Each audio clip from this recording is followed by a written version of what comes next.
बिस्मिल्लाहिर्रहमानिर्रहीम। अस्सलाम वालेकुम। आप सब लोग कैसे हैं? I hope you all are doing well. I am here with another vlog. So अभी मैं जा रही हूँ G2 गर्ल्स कॉलेज। वहाँ पर मुझे तो काम नहीं था, मेरी छोटी सिस्टर को काम था। वैसे मुझे भी एक काम था, मैंने आगे जाना था और उसको भी काम था, तो हम उधर ही जा रहे हैं। तो बारिश हो रही थी काफ़ी, थोड़ी सी रुकी थी, तो हमने कहा जल्दी जल्दी से जाकर काम सारे निपटा लेते हैं। तो ये है जी G2 कॉलेज, उसके एग्ज़ाम्स होने वाले हैं फ़ाइनल। वो ग्रेड 11 में है, तो उसको अपना एडमिट कार्ड लेना था यहाँ से। और ये वही कॉलेज है जहाँ से मैंने भी अपना मैट्रिक और इंटर किया है यहाँ, और प्राइमरी भी इवन मैंने यहीं से किया है। तो यहाँ जाकर इतनी यादें ताज़ा हो गई थी, स्कूल की भी, कॉलेज की भी। काफ़ी सारी चेंजेस यहाँ पर मैंने नोट की थी। काफ़ी अर्सा हो गया मुझे यहाँ से गए हुए, अराउंड 4 ईयर्स या 3.5 ईयर्स तो होने ही वाले हैं। तो यहाँ पर काफ़ी चेंजेस हो गई थी। गार्डन भी इन्होंने काफ़ी इम्प्रूव किए थे। वैसे यहाँ की जो स्पेशल चीज़ है वो ये है कि यहाँ ग्रीनरी बहुत ज़्यादा है। यहाँ के जो अंकल हैं, जो गार्डनर हैं, उन्होंने बहुत बहुत केयर की हुई है इस कॉलेज की। मुझे कॉलेज की गार्डन्स की जितने भी हैं, 2-3 गार्डन्स हम सब की, तो उसकी बहुत अच्छी लगती है मुझे बात। फ्लावर्स भी हैं, मतलब बहुत फ्रेश सी फीलिंग आती है यहाँ पर जब मैं इंटर हो। ख़ासतौर पे उस दिन तो बारिश थी, तो हर चीज़ इतनी चमक रही थी। तो खैर अभी मैं आगे अपने काम से जा रही हूँ। मुझे उसी इंटर्नशिप के हवाले से जाना था 1-2 हॉस्पिटल्स। तो वहाँ से होके फिर हम वापसी पे चले गए थे तहज़ीब का बेकर्स का ये है कि G9 जाएँ, ब्लू एरिया जाएँ और तहज़ीब ना जाएँ, ऐसा तो हो ही नहीं सकता। क्योंकि यहाँ की चीज़ें बेस्ट से भी ज़्यादा बेस्ट होती हैं। ब्राउनी हो जाए, पेस्ट्री हो जाए, पैटी हो जाए, केक्स, पिज़्ज़ा, जो भी हो, हर चीज़ यहाँ की बहुत शानदार होती है। टेस्ट भी बहुत अच्छा होता है, यानी कि पैसे पूरे हो जाते हैं। तो इस वक्त बिल्कुल फ़्रेश ब्राउनीज़ लेकर आए थे, तो वो जल्दी से हमने कहा क्या किस्मत है, बिल्कुल फ़्रेश ब्राउनीज़ हैं। तो खैर वो कुछ ब्राउनीज़, पेस्ट्रीज़, यही छोटी मोटी जो चीज़ें थी वो सब कुछ लेके, और इनके साथ जो सफ़ीलो है उसकी कोल्ड कॉफ़ी दुनिया की बेस्ट चीज़ होती है, वो मुझे बहुत अच्छी लगती है वो। तो खैर कुछ ड्रिंक्स ली थी और कुछ स्नैक्स वगैरह लिए थे। वही वो लेके मैं जब घर आई तो मुझे पता चला कि पार्सल आ चुका है। तो मैंने 2 वीक्स नहीं, 1 वीक पहले कुछ शर्ट्स ऑर्डर की थी लाइमलाइट से। लाइमलाइट के कपड़े सबसे ज़्यादा प्यारे होते हैं। मुझे पर्सनली लाइमलाइट के कपड़े बहुत ही प्यारे लगते हैं। इनकी एक कलेक्शन है बी योरसेल्फ, वहाँ 1 पीस शर्ट्स, 1 पीस होती है और 1 पीस होता है, और वो इतने खूबसूरत होते हैं जिसकी कोई हद नहीं है। और वैसे इनके बैग्स भी बहुत प्यारे होते हैं। मैं बैग्स और ये जो शर्ट्स होती हैं वो मैं यहीं से मंगवाती हूँ।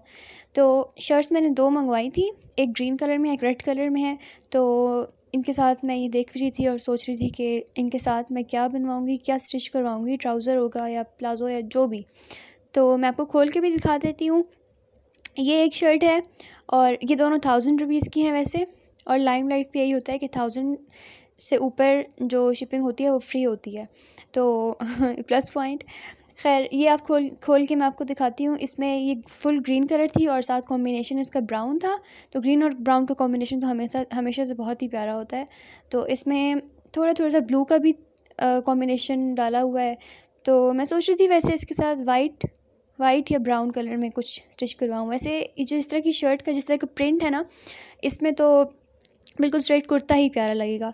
तो उसका तो इंशाल्लाह मैं वैसे स्टिच करवाऊँगी। और जो ये दूसरी शर्ट है ये ब्राउन कलर की है, इसमें ब्राउन, ब्लैक और इसके अलावा ग्रीन है, थोड़ा ग्रे भी है और रेड का भी शेड आता है इसमें। ये प्रिंट मुझे ज़्यादा प्यारा लगा था। और जब मैं ऑर्डर कर रही थी उस वक्त मुझे दूसरी ग्रीन ज़्यादा अच्छी लगी थी, लेकिन जब ये पहुंची घर पे तो ज़्यादा प्यारी ये वाली थी। तो ये आप देखें, इसका बिल्कुल डिफरेंट सा डिज़ाइन है, स्क्वायर्स हैं बड़े बड़े और डिफरेंट कलर्स, तकरीबन मल्टाई कलर ही है ये, लेकिन ज़्यादा इसमें ब्राउन और रेड का शेड आता है। तो इसके साथ मैं सोच रही थी ब्लैक कलर का चूड़ीदार पजामा ज़्यादा अच्छा लगेगा। तो ये 2 शर्ट्स थी और ये मुझे बहुत ही प्यारी लगी थी।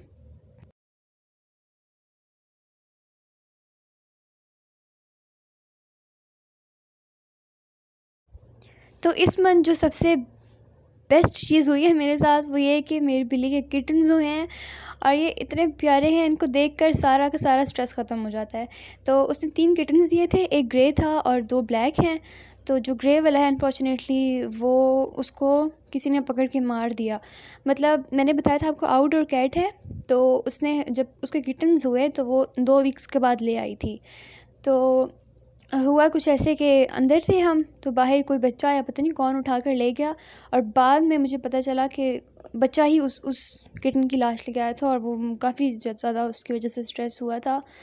लेकिन खैर ये जो दो हैं ये इतने शरारती, एक शरारती है इतना और दूसरा इतना शरीफ है, और इतने इतने क्यूट है। ये फुल ब्लैक है और जो इनके पॉ हैं वो वाइट कलर के हैं। इनकी मदर भी बहुत प्यारी है। ये तीनों बहुत ही ज़्यादा प्यारे हैं। मतलब जानवर तो ऐसी चीज़ होती है, इनको देख के मेरा तो सारा का सारा स्ट्रेस ख़त्म हो जाता है। इनको जहाँ भी रखो ये बस सो जाते हैं, क्योंकि अभी सिर्फ 3 वीक्स ओल्ड हैं। ये बड़े इतने इतने नहीं है, सिर्फ 3 वीक्स ओल्ड हैं। तो इनको मैं ज़्यादातर ऐसा यही करती हूँ कि मैं अंदर ले आऊँ ताकि कोई ख़तरा ना हो। एक को तो किसी ने मार दिया और मुझे उसका इतना दुख हुआ था ना, क्योंकि वो ग्रे कलर का था और वो इतना प्यारा, इतना शरारती था। सबसे शरारती वही था, वो बैठता नहीं था टिक के। खैर यहाँ हो रही है लंच की तैयारी। लंच में आज शामी कबाब हैं, और इसके अलावा अम्मी बिल्कुल सादा चावल बना रही थी, क्योंकि ये है कि जब से ईद गुजरी है ना, बड़ी ईद, तो ये गोश्त वगैरह ये सब खा खा के ना बिल्कुल तंग से पड़ गए हैं हम। तो चिकन गोश्त आज बिल्कुल अवॉइड किया, बिल्कुल सादा खाने के लिए सादा चावल थे। सो एडिशनल चीज़ शामी कबाब थी। तो शामी के लिए मेरी अम्मी बिल्कुल डिफरेंट तरीके से बनाती हैं और ये बहुत टेस्टी होते हैं। कीमा होता है, इसमें स्पाइसेस होते हैं, ग्रीन चिली, कोरिएंडर और गार्लिक होती है, और जिंजर इसमें हम नहीं ऐड करते। स्पाइसेस में सॉल्ट है, रेड चिली फ्लेक्स हैं, पाउडर हमने अब यूज़ करना बिल्कुल बंद कर दिया है, और इसके अलावा इसके अंदर ड्राई कोरिएंडर है। ये सारी चीज़ें, और हाँ थोड़ी सी हल्दी भी है। ये सारा कुछ उसको प्रेशर दे देंगे, और चावल बिल्कुल रेडी होने वाले थे, उनको गरम मसाला स्प्रिंकल करके उसको दम पे रखना था, और इसको बस कबाब को प्रेशर देकर फिर इसका पानी ड्राई करके तो जल्दी जल्दी फिर मैंने कबाब बना लिए थे। और सालन में कीमा बनाया था अम्मी ने। वैसे तो इसमें आलू बहुत अच्छे लगते हैं, लेकिन आलू आजकल इतने मीठे आ रहे हैं, जिस चीज़ में भी डालो वो चीज़ ही ख़राब हो जाती है, उसका टेस्ट ही सारा ख़त्म हो जाता है। तो उसमें आलू नहीं डाले थे, शिमला डाली थी, वो काफ़ी मज़े का था। और देखें ये इसको प्रेशर दे के पानी ड्राई करके इसकी कुछ ऐसी शक्ल हो गई थी। फिर अच्छा, इसको हम जो है ग्राइंड करने से बिल्कुल अवॉइड करते हैं, क्योंकि ये बहुत ही ज़्यादा बारीक हो जाता है, और घर में हमारे इतना बारीक कोई पसंद नहीं करता। तो इस वजह से मैंने इसको ख़ुद ही हमाम दस्ते में कूटा था, बहुत ज़्यादा बारीक नहीं, मतलब थोड़ा सा मोटा मोटा करके कूटा था। इतना था कि मतलब कोई साबुत चीज़ नहीं रह गई थी, इतना कूटा था। तो ये देखें यहाँ पर मैं कूट ही रही थी। काफ़ी मेहनत लगी थी, लेकिन रिज़ल्ट अच्छा था। सो जल्दी जल्दी से शामी कबाब मैं रेडी कर रही थी, क्योंकि खाना खाना था। चावल बिल्कुल बन चुके थे, बल्कि उनको बने हुए हो गया था थोड़ा सा टाइम, तो इनको जल्दी जल्दी से मैं रेडी कर रही हूँ।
तो लंच बिल्कुल रेडी हो गया था, और बहुत मज़ा आया था लंच करने में, क्योंकि वही गोश्त वगैरह वो सब कुछ नहीं था, चिकन। तो रायता बनाया था और सैलेड था, इसके साथ अचार भी बहुत अच्छा लगता है, लेकिन वो मैंने फ़िलहाल नहीं रखा था। और शामी थे, और साथ मैंने छोटा सा शो पीस भी रखा था टेबल पे। वो लंच की खूबसूरती को बढ़ा रहा था।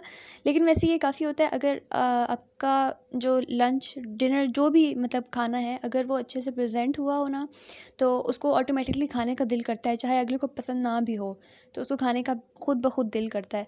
तो ये जिस तरह से प्रेजेंट हुआ था, तो इसका तो बस दिल कर रहा था बंदा खाता ही जाए।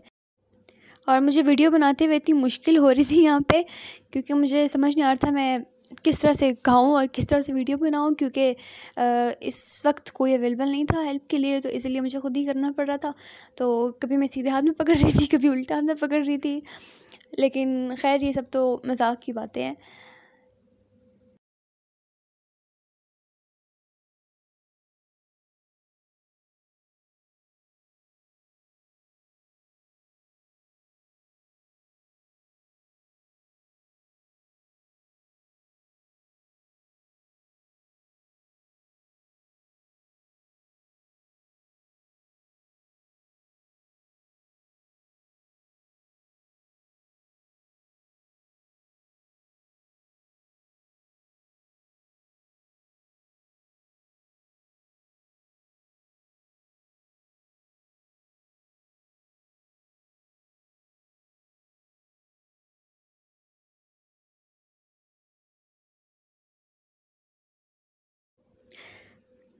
खैर लंच तो होता रहेगा, रोज़ ही होता है। आपसे मैं इंशाल्लाह नेक्स्ट वीडियो में मिलूँगी। Till then take care. अल्लाह हाफ़िज़।